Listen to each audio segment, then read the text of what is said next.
이번 시간에는 이제 기독교 문화란 무엇인가에 대해서 한번 살펴보겠습니다. 그래서 성경적 문화에서 시작해서 또 기독교 문화로 이어지는 것, 또 기독교 문화의 그런 중요한 그런 특징들에 대해서, 또 기독교 문화를 어떻게 해석할 것인가, 이런 것들을 한번 살펴보겠습니다. 자, 그러면 먼저 기독교 문화란 무엇인가? 여러분들이 잘 아신 대로 기독교 문화는 기독교인들이 기독교적인 관점에서 이제 살아가는 그런 삶의 그런 양식이죠. 그래서 기독교 문화는 먼저 성경의 근거에서, 즉 성경적 문화론의 근거에서 만들어진 그 어떤 문화론이라 그럴까? 그 문화관을 가지고 또 기독교인들의 여러 참 좋은 그런 교훈들을 통해서, 또 많은 신학자들의 그런 주장들을 통해서 이제 기독교적 관점이 이제 만들어지는 거죠. 그래서 한마디로 말씀을 드리면 복음에 따라 복음과 함께 생활하는 것이죠. 복음에 일치한 복음과 함께하는 삶의 양식이다. 자, 그럼 이렇게 참고 문헌들이 나오니까 여러분들이 한번 이렇게 살펴보시고요. 이제 이 오늘날 우리 시대 속에서 문화가 충돌을 하고 있죠. 문화의 주인이 누구냐? 그래서 우리가 이 어떤 충돌이 일어나고 우리가 거기서 선택해야 되고, 또 우리는 우선순위를 정해야 되죠. 우리가 잘 아는 대로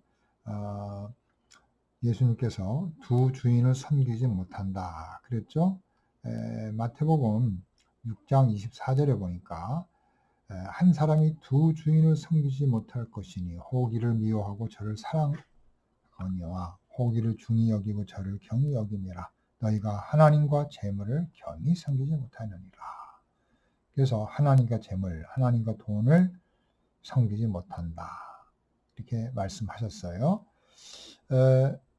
유명한 자쿠 엘룰이 하나님이냐 돈이냐라는 책을 썼어요. 그래서 이게 이제 대장간이라는 출판사에서 자쿠 엘룰의 책들을 한 50개 정도를 번역을 했는데, 이렇게 원래는 더 사람이냐 원래는 이게 이제 사람이냐 돈이냐인데 하나님이냐 돈이냐로 이렇게 번역을 했어요. 사람 원문은 하나님이냐 돈이냐 이렇게 되어 있는데, 이렇게 번역을 이렇게 했습니다. 자, 그러면 이제 제가 말씀드리고 싶은 거는 그 두 주인에 관한 아주 결정적인 질문을 사탄이 이제 예수님을 시험할 때 나오죠. 그래서 우리가 마태복음 4장에 보면 바로 돌을 떡으로 만들도록 이렇게 요청을 하죠, 사탄이. 그때 사람이 떡으로만 살 것이 아니라 하나님의 입으로 나오는 모든 말씀으로 살 것이니라, 이렇게 얘기를 하고 있어요. 그래서 그때 떡이냐 말씀이냐, 그게 다 같은 거죠. 그래서 우리의 주인이 누구냐, 우리가 무엇에 근거를 두느냐, 우선순위가 뭐냐, 그럼 살펴봐야 되겠습니다. 자, 하나님과 돈에 있어서 우리는 당연히 하나님이 커야 되죠. 하나님이 주인이죠. 돈은 하나의 수단이죠. 그러나 돈이 더 하나님보다 큰 것, 이게 바로 이제 세상이 말하는 거고 배금주의죠. 또 물질주의죠. 그러니까 돈 말고 여기에 뭐 권력, 물질, 성공, 무슨 이념, 그것이 하나님보다 클 때는 그건 이제 잘못된 것이죠. 그래서 우리 기독교 세계관, 또 우리 기독교 문화관에 있어서는 하나님이 돈이나 권력, 명예, 물질, 어떤 사상, 이념, 철학 그 어떤 것보다도 더 위대하시고 크고 바로 하나님이 주인이라는 거죠. 떡도 마찬가지죠. 여기에 하나님의 말씀이냐 떡이냐. 떡도 필요하죠. 그러나 우선순위가 우리는 하나님이 되어야 한다는 거죠. 하나님이 떡의 주인이시고 생명의 주인이시기 때문에 떡보다는 하나님의 말씀, 하나님이 물질과 돈과 떡보다도 우선한다는 거죠. 자, 그래서 현대인에게 있어서 돈은 절대적이며 생명줄 같은 거죠. 베드로는 이렇게 돈이 중요하니까 말세에 사람들이 돈을 사랑한다고 그랬죠.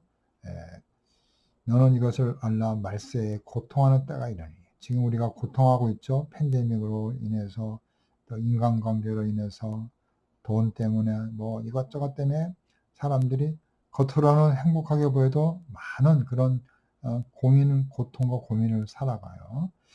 사람들이 자기를 사랑하며 이 고통의 요소가 뭐냐면 사람들이 자기를 사랑하면 좋을 것 같은데 그게 아니죠. 돈을 사랑하니까 고통이 따르는 거죠.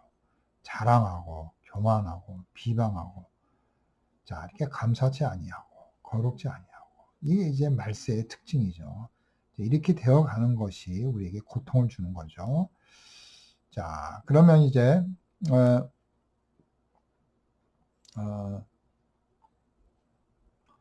또 바울은 디모데후서에서 돈을 사랑하지 말라 그랬죠. 돈을 사랑함이 일만하게 뿌리다. 일만하게 뿌리. 얼마나 이게 악이 많은 겁니까?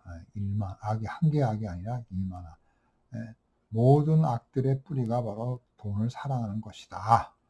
이게 말세다. 이렇게 성경이 말하고 있는 거죠. 자코 엘룰도 이런 얘기를 했어요.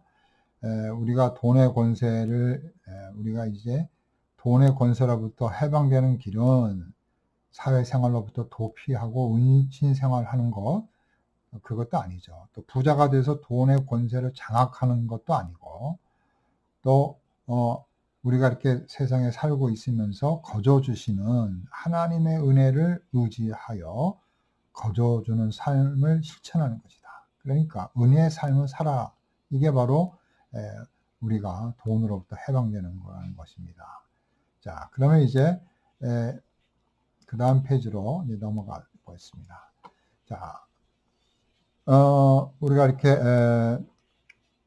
그런 돈의 영역으로부터 이제 권력으로부터 해방이 돼서 바로 우리가 하나님의 통치 속에 하나님의 절대 주권 속에 우리가 살아야 된다는 거죠. 바로 아브라함 칼퍼는 모든 영역이 이 세상의 모든 뭐 경제, 정치, 스포츠, 교육, 문화, 교회뿐만 아니라 모든 영역이 다 하나님의 권한 속에 절대적인 권한, 즉 하나님의 주권, 주인이 하나님이라는 거죠. 그래서 하나님의 주인 대신 하나님의 권리가 있는 거죠. 그러니까 우리가 권리를 주장해서는 안 되는 거죠. 그래서 하나님의 영역 주권을 이제 바로 아브라함 카이퍼가 주장한 거죠. 돈이 주인이 아니라는 거죠. 모든 거의 주인은 돈의 물질의 우리의 삶의 모든 주인은 바로 하나님이다. 라는 그런 영역 주권 사상을 강조했습니다. 자, 그러면 우리가 이제 사람들이 떡을 중요하고 물질을 중요하는데 아주 재미있는 거를 우리가 한번 살펴보겠습니다. 경제 결정론이라고 있습니다. 그러니까 뭐냐면 이 물질의 힘, 이 물질이 그런 어떤 가치라든지 정신, 영혼, 우리의 그런 생각을 영향을 준다는 거죠. 그러니까 물질이 중요해서 물질이 정신적 가치에게 영향을 준다. 이게 이제 경제 결정론입니다. 이걸 이제 주장한 자가 이제 칼 막스죠. 그래서 칼 막스 이제 전 시간에도 제가 말씀을 드렸죠.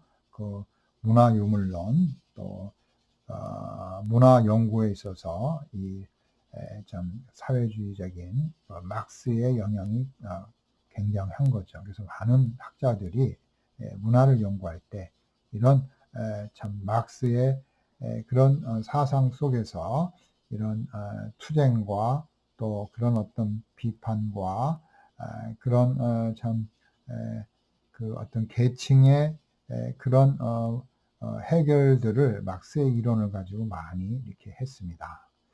자, 그래서 이제 경제 결정론, 우리가 떡으로 산다. 그건 경제 결정론, 그건 막스주의, 공산주의 같은 생각이죠.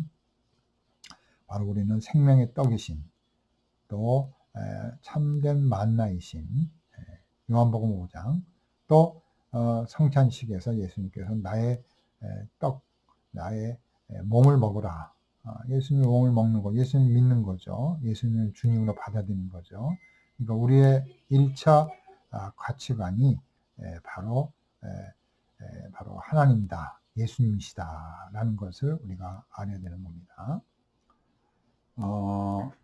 칼 막스의 그런 유물주의, 물질 주도적인 그런 사상에 대해서 우리가 잘 아는 대로 막스 웨버가 있습니다.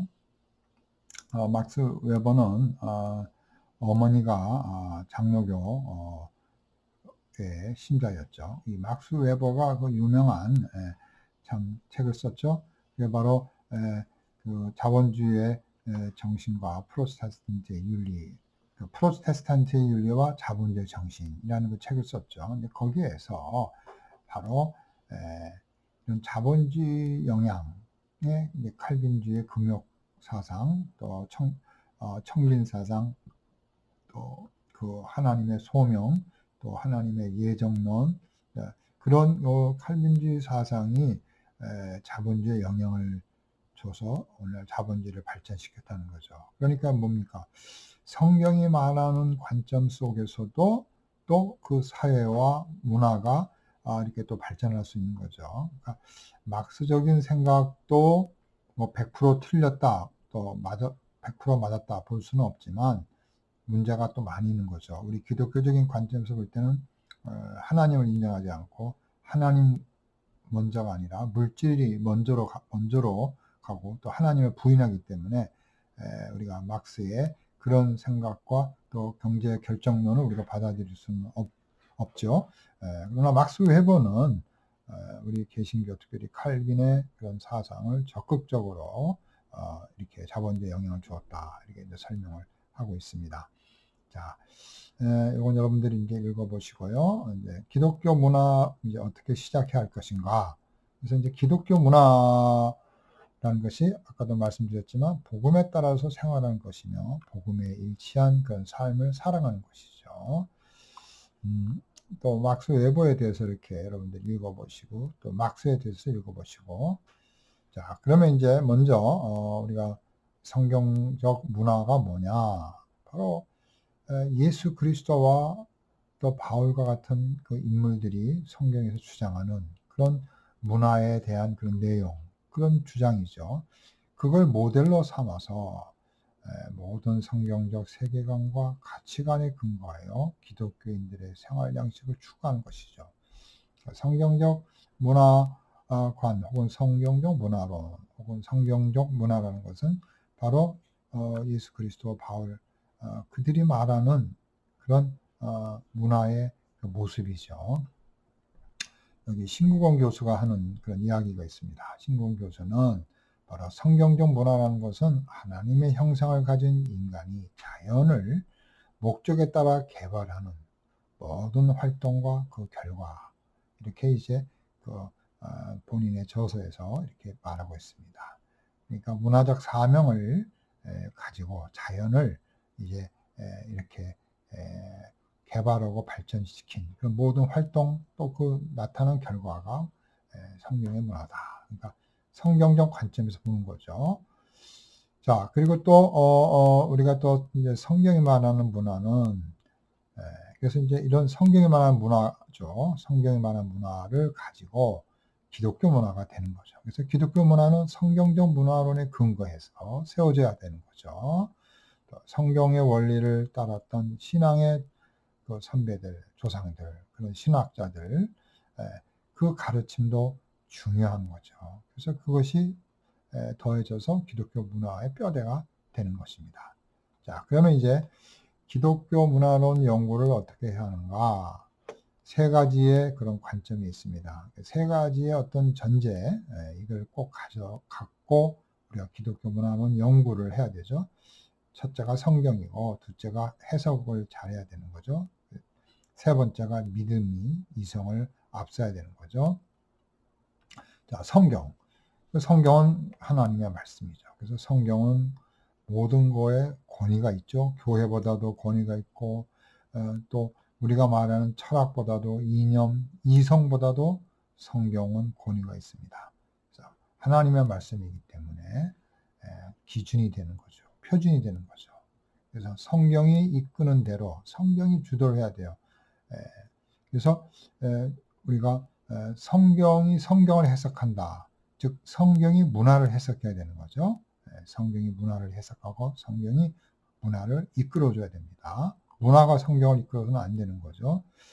자, 성경이 성경을 해석하는 스크립투라 수이 입시우스 인터프레스 이런 게 있습니다. 그래서 성경이 성경 해석자다. 또 성경을 성경으로 해석하라는 원리인데 바로 문화를 성경으로 해석해야 되는 거죠. 그래서 이 성경의 권위와 성경 해석은 같이 맞물려서 이렇게 가는 겁니다. 자, 그 다음에 이제 또 칼빈의 경우는 성경을 성경으로 해석하면서 동시에 성령의 조명을 받으라. 성령께서 내적인 그런 조명을 주어야 우리가 성경을 바르게 해석할 수 있다.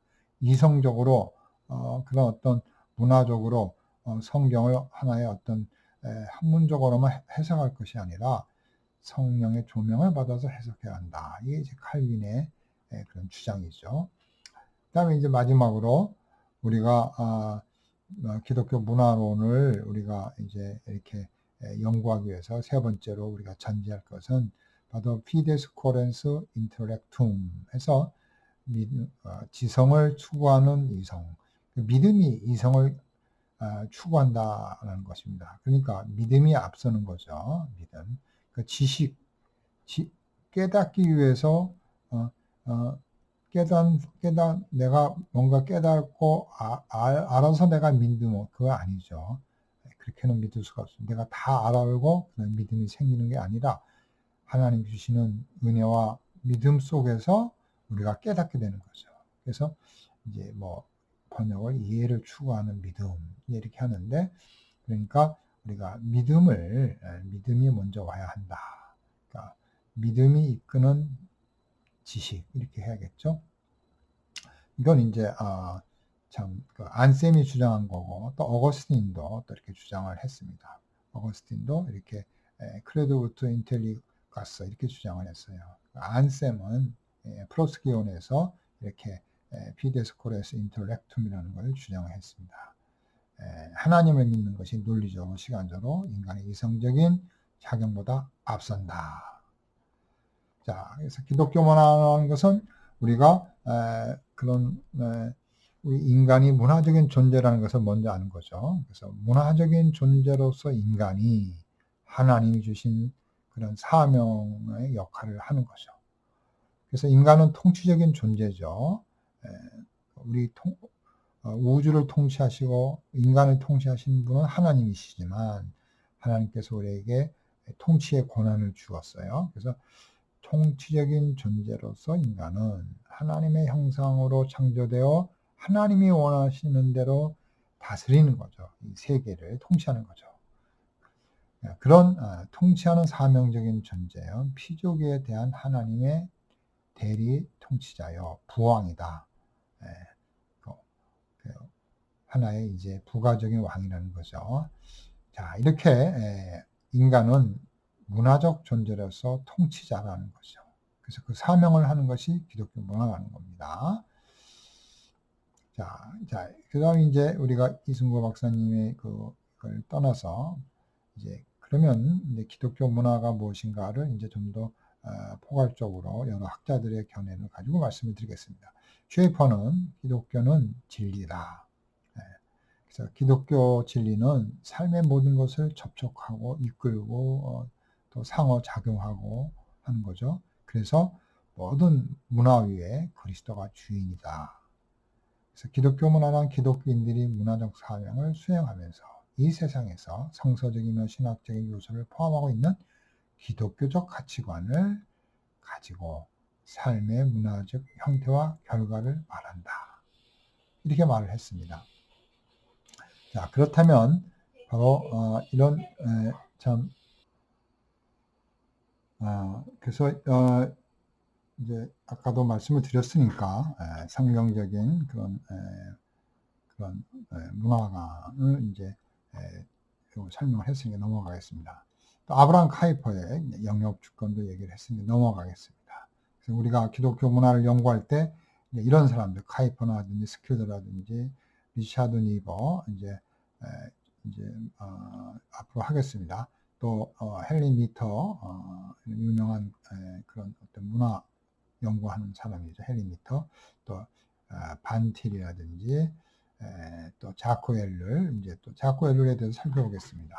또 C.S. 루이스 이런 사람들의 문화론을 연구해서 우리가 기독교 문화를 폭넓게 또 이제 배우고 또 발전시켜 나가야겠죠.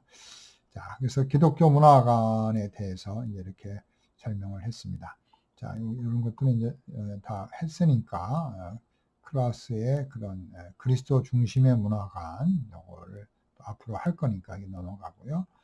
또 폴 틸리에 있어서 이런 종교와 문화의 관계, 종교는 문화의 실체요, 문화는 종교의 형식이다. 이게 아주 유명한 말이죠. 그래서 기독교 문화와 바로 이제 참 기독교와의 그런 아주 면밀한 관계. 그러니까 우리가 기독교는 이제 문화의 뿌리죠. 문화의 그런 형식이 바로 이제 기독교고 또 기독교 문화도 마찬가지죠. 기독교 문화의 그런 뿌리가 기독교 세계관이 될 수 있는 거죠. 또 기독교 세계관의 그런 그런 것 그래서 이렇게 기독교 문화라는 것이 참 기독교 세계관과 관계되어 있다. 그걸 도식을 이제 폴 틸리의 종교와 문화의 관계 속에서 제가 한번 살펴봤습니다. 자, 기독교 문화라는 것은 기독교인의 관점에서 형성된 문화죠. 세상의 문화에 대해서는 변화를 촉구하는 거죠. 그래서 우리가 이제 기독교 문화 관점에서 우리가 이제 이번 이제 수업을 우리가 이제 좀 더 구체화하고 또 배워가고 또 구약, 신약 또 여러 그런 참 신학자들 또 뭐 그런 참 기독교 문화를 많이 이렇게 참 강조했던 사람들을 이제 연구를 해 가겠습니다. 자, 그러면 이제 기독교 문화의 그런 근본적인 특징이 있어요. 자, 이런 근본적인 특징은 이제 누가 이렇게 해놓은 건 아니고 제가 몇 년 동안 이제 성경을 읽고 또 기독교 문화를 가르치다가 제가 이렇게 이제 성경에서 찾아낸 겁니다. 그래서 이렇게 크게 이렇게 아직 검증이 안 된 그런 부분이니까 여러분 양해를 구하고 또 많이 이렇게 또 수정도 돼야 할 그런 겁니다. 그래서 제가 이제 성경을 리딩하면서 이제 주로 신약을 중심으로 해서 이제 기독교 문화의 특징이 어떤 것인가를 한번 이렇게 제가 이렇게 리딩한 것들을 이렇게 추려 놓은 것입니다. 이거 한 몇 년 동안 이렇게 한 거죠. 자, 맨 처음에 제가 볼 때 기독교 문화의 특징이라는 것은 worthy of the gospel입니다. 이 worthy가 굉장히 중요합니다. worthy. 그래서 그 합당한, 복음에 합당한, 주님의 말씀에 합당한, 또 복음에 따라서 복음과 함께 복음 안에서 그리스도 안에서 그래서 복음과 함께하는 삶이 바로 그 기독교 문화의 아주 근본적인 특징 중에 하나다. 그래서 복음에 따라 생활하는 겁니다. 복음에 일치하는 삶의 양식이죠. 오직 너희는 그리스도의 복음에 합당하게 생활하라. worthy of the gospel이죠. of Christ. 바울이 빌립보 교회에게 이렇게 말하고 있죠. 그래서 이 worthy of라는 말이 굉장히 많이 나옵니다. 그래서 복음에 합당하게, 하나님에게 합당하게, 부르심에 합당하게, 그의 나라에 합당하게. 그래서 기독교 문화는 바로 이렇게 복음에 맞추고 하나님에게 맞추고 하나님 나라에 맞추고 그래서 합당하게 맞추는 거. 이게 바로 기독교 문화의 아주 첫 번째 특징입니다. 기독교 문화는 복음에 맞춰 사는 삶의 양식이다. 자, 또 이렇게 영어로 하면 conduct yourselves in a manner worthy of the gospel of Christ. 예수 그리스도의 복음에 합당한 방법으로 너희 자신을 행동하라. 이렇게 돼 있죠. 자, 그리스도로 옷 입고 그리스도의 모습으로 살아가는 방식입니다. 우리가 그리스도가 우리 기독교 문화의 뿌리라면 우리의 그런 형식, 우리의 옷은 바로 주님이라는 거죠. 우리의 뿌리가 주님이죠. 주님이 가는 대로, 쓰는 대로, 말씀하신 대로 우리가 따라가는 거죠. 그리스도를 따르는 삶의 양식이다. 예수님을 따르는 삶의 양식. 회개하고 죄를 멀리하고 자기를 부인하고 날마다 자기의 십자가를 지고 사는 삶이다. 또 우리가 행복하고 즐겁고 또 웃음도 많이 있겠지만 그러나 또 고난이 있고 또 희생이 있는 삶입니다. 그래서 항상 즐겁고 행복하고 그런 어떤 세속적 축복의 삶이 전부가 아니라 우리는 그리스도와 더불어 사는 삶을 살아야 한다는 것이죠. 자, 두 번째, 우리가 기독교 문화의 특징 가운데 제가 이제 찾은 건 구별성입니다. 그래서 이제 뭐로부터 분리되는, separate 되는, 뭐로부터, from이라고 제가 봤습니다. 그래서 구별성이라는 것은 자르다, 카도시, 거룩성이죠. 그래서 우리가 더러운 걸 잘라내고 또 오염된 걸 잘라내듯이 그것이 잘라내면 거룩해지는 거죠. 그래서 세상과 구별된 삶, 세상은 부패되어 있죠. 죄가 구조적으로 또 사탄이 통치하기 때문에 그런 죄악된 그런 참 암흑의 그런 권력에 의해서 움직이는 세계죠. 그래서 우리는 그런 세계와 분리되어서 거룩한 삶을 사는 것입니다. 그러니까 우리가 세상을 떠나서 사는 것이 아닙니다. 세상 밖에 사는 게 아닙니다. 우리가 세상 안에서 살고 세상 속에서 살지만 그러나 우리가 세상의 모든 것과 구별되어서 구별되어 사는 것이죠. 이건 분리란 말이 좀 안 좋습니다. 구별되어 거룩한 삶을 사는 것입니다. 빛과 소금의 그런 모습으로 사는 것이죠. 그게 바로 기독교 문화입니다. 자, 그 다음에 세 번째, 우리가 기독교 문화의 특징 가운데 세 번째는 이 세상의 풍속, 이 세상의 문화를 거부하는 거죠. 악한 세력을 거부하는 것입니다. 하나의 reject 혹은 rejection, against 하는 거죠. 세상의 것들에 대해서 우리가 against. 왜냐하면 세상에 있는 것은 악한 것이라고 그랬거든요. 뭐 다 악하다 그렇게 볼 수는 없지만 세상의 주도적인 것, 또 주관자가 이렇게 하는 것이 다 악한 것이기 때문에 그런 evil thing이라고 했죠. 죄와 함께한 그런 악한 것. 자, 그래서 그걸 저항하고 against 하는 거죠. 그러니까 에베소서 2장 2절에 보니까 그때 너희는 그 가운데 행하여 이 세상의 풍조를 따르고 이 세상의 풍조가 뭐예요? 공중자문 자의 그런 형태의 모습이 바로 이 세상의 풍조죠. 곧 불순종의 아들들 가운데 역사하는 영이라. 그러니까 불순종의 아들들이 이제 그렇게 역사하는 곳, 그걸 바로 이 세상이죠. 자, 이 세상의 풍조를 이렇게 공중자본 권세의 그런 참 문화로 표시하고 있죠. 그래서 이 세상의 문화, 이 세상의 풍속, 이 세상의 방식을 쫓지 말라. 그죠? 거부하는 거죠. 자, 네 번째로 특성이 참 세상의 기준이 아닌 그리스도에게 복종하여 살아야 된다. 그리스도의 기준대로 사는 거죠. 세상의 기준, 육체의 기준이죠. 육체의 모습대로 사는 거죠. 고린도후서 10장 2절에 보니까 바로 너희를 대면해 여기 있죠. 또한 우리를 육신에 따라 행하는 자로 여기는 자들에 대해서 이렇게 나와 있고 우리가 육신으로 행하나 육신에 따라 싸우지 아니하노니 우리의 싸우는 무기는 육신에 속한 것이 아니요. 자 이렇게 참 고린도 후서 10장 1절에서도 6절까지는 참 이 육신에 대한 이야기가 많이 나와요. 육신 따라 하지 말라. 육신 따라 행동하지 말라. 육신에 속하지 않았다. 이렇게 참 이 육신이라는 것이 세상이라는 거죠. 세상의 기준이라는 거죠. 그래서 우리는 이런 육체대로 살지 말라. 자, 이 세상은 또 초동 학문 아래에 있다. 이렇게 갈라디아에서 바울이 말하고 있습니다. 그러니까 세상의 근본 원리라는 것이 이게 초동 학문인데 그게 다 틀렸다. 그건 하지만 또 이 세상의 그런 근본 원리가 좋은 것도 있겠죠. 그러나 악에 의해서 부패한 것들은 우리가 따를 필요가 없는 거죠.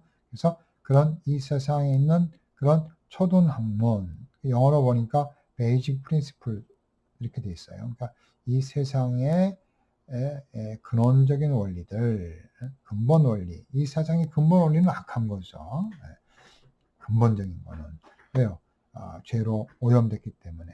또 마귀가 주인이기 때문에 그 원리는 마귀적인 원리는 거죠. 또 다섯 번째, 우리가 기독교 문화의 특징 다섯 번째, 변혁입니다. 그래서 우리가 잘못된 세상의 문화를 변혁시켜야 되죠. 로마서 12장 2절 너희는 이 세대를 본받지 말고 오직 마음을 새롭게 함으로 변화를 받아 하나님의 선하시고 기뻐하시고 온전하신 뜻이 무엇인지 분별하도록 하라. 그러니까 본받지 말고 이거는 뭐예요? 컨펌 되지 말고 옷을 자꾸 입듯이 이것저것 이렇게 따라하지 말고 완전히 주저하라는 거예요. 이렇게 우리가 돌에다가 이렇게 그 청동을 넣어가지고 녹이면 물건이 되잖아요. 그렇게 변화를 시키라는 거죠. 그런 참 물건을 찍어내는 그런 존재가 되라는 거죠. 근원적인 변화를 해서 세상의 문화를 찍어내라는 거죠. 그래서 그걸 우리가 트랜스포메이션이라고 불러요. 그래서 바울은 세상의 문화를 트랜스포메이션하고 세상의 문화를 컨폼 따라가지 말라. 유행 따라 패션 같이 따라가지 말라는 거죠.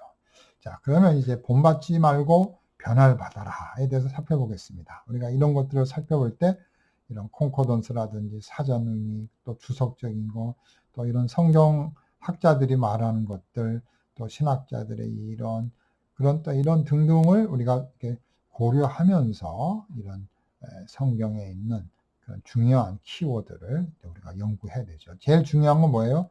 성경 전체를 살펴보는 거죠. 콩코던스죠. 성경에 본받지 말라를 다 찾아가지고 성경에서는 본받지 말라가 이렇게 말하고 있구나. 구약에서는 시편에서는 또 예수님은 바울은 이렇게 본받지 말라라는 말이 이거구나. 이렇게 성경 전체에 나와 있는 즉 콩코던스를 근거로 해서 우리가 본받지 말라를 찾아볼 수가 있죠. 그리고 이제 주석적인 거, 뭐 이런 것들을 살펴보는 거죠. 또 역사적인 걸 보는 거죠. 자, 그러면 본받지 않은 삶이란 뭔가 한번 살펴보겠습니다. 자, 로마서 12장에 보니까 그러므로 형제들아 내가 하나님의 모든 자비하심으로 너희를 권하노니 너희 몸을 하나님이 기뻐하시는 거룩한 산 제물로 드려라. 이는 너희가 드릴 영적 예물이라. 그러면서 너희는 이 세대를 본받지 말고 오직 마음을 새롭게 함으로 변화를 받아 하나님의 선하시고 기뻐하시고 온전하신 뜻이 무엇인지 분별하도록 하라. 자, 그렇게 여기 보니까 본받지 말라는 것은 참 컨펌되지 말라는 거예요. 잘못된 세계관, 왜곡된 문화관을 버리라는 거죠. 그걸 따라가지 말라. 그래서 우리는 올바른 세계관, 올바른 성경관으로 트랜스포메이션 되라는 거예요. 메타노이, 몰포베, 좀 발음이 어렵습니다. 완전히 그 변형하라는 거죠. 그 형체를 바꾸라는 거죠. 자, 그리고 1절에서 하나님이 거룩한 제사, 산 제사인데 영적 제사, 영적 예배라는 거죠. 그래서 영적 예배의 삶을 살아라. 그 기독교 문화적 삶을 사는 거죠. 결국 그런 예배라는 것은 문화라는 것이죠. 그러니까 예배와 문화는 연결되어 있습니다. 그래서 우리가 예배하는 것이 문화적 행위고 또 문화는 결국 예배적으로 돼야 되는 거죠. 문화가 예배와 관계없으면 안 되는 겁니다. 예배는 뭡니까?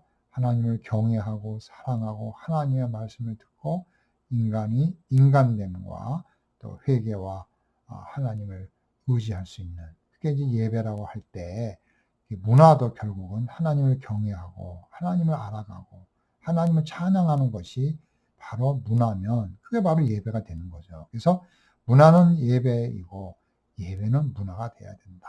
그러니까 영적 문화하는 것은 영적 예배가 되는 거죠.